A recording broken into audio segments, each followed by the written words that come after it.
ચૂંટણી પૂર્ણ થયા બાદ પણ રિસોર્ટ પોલિટિક્સ યથાવત. જૂનાગઢ તાલુકા પંચાયતમાં ભારે ભાજપ અને આપ વચ્ચે ટાઈ. આપના વિજેતા સભ્યોને ગોપાલ ઇટાલિયાએ લેવડાવ્યા શપથ.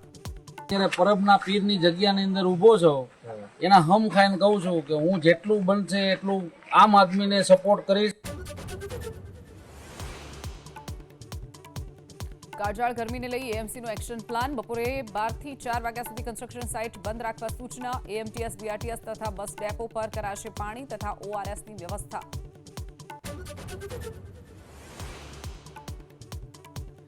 સુરત ગ્રામ્યમાં દેશનું સૌપ્રથમ માનવરહિત ટોલ નાકું. મલ્ટી લેન ફ્રી ફ્લો ટેકનોલોજીથી ફાસ્ટેગ 20 મીટરથી કરી શકશે સ્કેન. વાહન ચાલકોના સમય અને ઇંધણની થશે બચત.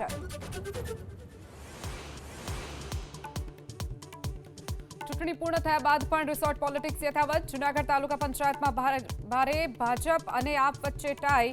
આપના વિજેતા સભ્યોને ગોપાલ ઇટાલિયાએ લેવડાવ્યા શપથ. ત્યારે પરબના પીરની જગ્યાની અંદર ઊભો છો એના હમ ખાઈને કહું છું કે હું જેટલું બનશે એટલું આમ આદમીને સપોર્ટ કરીશ.